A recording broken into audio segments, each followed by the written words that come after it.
Hello once again everyone, Original Blood Ace back again, and it's been a while since it's been an OBA news video, so we have two stories to cover today. First of all, we're talking Platinum Games. We do not talk about them enough. So Platinum Games wants to be one of the three top studios in the world.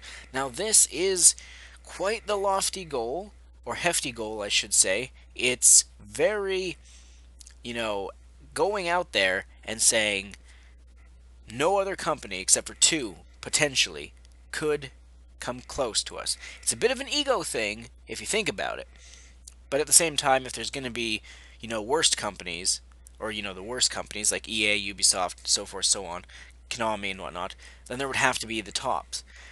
So, I thought we would go over what they say and what I feel about it. So, first of all, Platinum Games CEO Tatsuya Minami has revealed to Famitsu that the company has extremely high ambitions. Minami, or if that's how you pronounce it, if it's not, sorry, says that he wants Platinum Games to be one of the three top video game studios in the world. There's the key word there, world. He says that this isn't just talk, but something that they are hoping to achieve. Technically, it is talk until you've achieved it. They've certainly got a lot of high-profile video games in the works right now. So he says, but don't look for Platinum Games to slow down anytime soon. Minami explains that there's always the goal of becoming one of the top or three top game studios in the world. This isn't all talk, but motivation, says Minami. If you don't have that kind of feeling, you can't keep on going. 10, 20 years from now, I want to aim even higher. Well, what would then be? You're aiming for number one?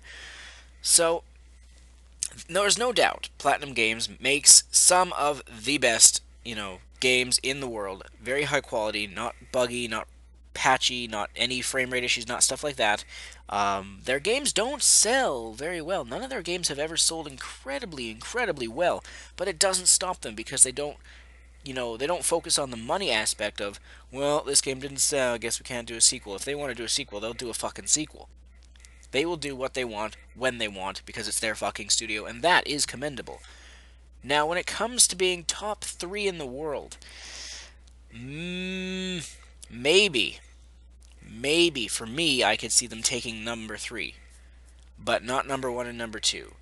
Because, first and foremost, Retro Studios will always be in top three, will always be above Platinum Games, so they'd either be number one or two. I don't care what you say. I don't care if your opinion's different. That's fine. But for me, no matter how good Platinum is, Retro Studios is the shit. That is one of the best, unarguable developers that there is. And then, of course, you have Nintendo EAD as the other one. So, Nintendo EAD, Retro, and Platinum as the top three. That sounds pretty solid to me, if you ask me. Now, let's move on to our next story. Okay, so our next story here is a rumor. Because why not have a rumor? We always have to go with the rumors. Rumor, rumor, rumor, rumor, rumor. Day after day after day. And we're talking Starfox Zero here. So this rumor is that Nintendo doubled down on Starfox Zero motion controls. But you're thinking, what does that even mean? Well, apparently this rumor suggests, it says right here, I also heard that Star Fox Zero is in the final stretches, which makes sense since it's coming out in April, but it's not all cat treats and scratching posts for the game, which never heard that saying before. The foxing minds at Nintendo and Platinum Games doubled down on motion controls. My owner dug those controls, but seems like most people disagreed with him, like I often do. Could it spell doom for Star Fox? I don't really know.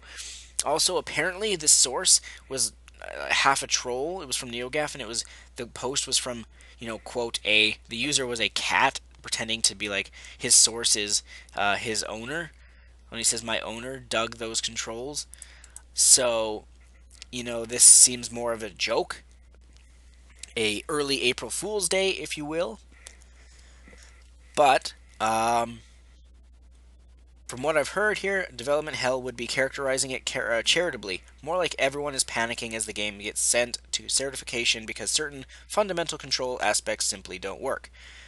I don't know who the hell Shocking Alberto is, but I don't really care.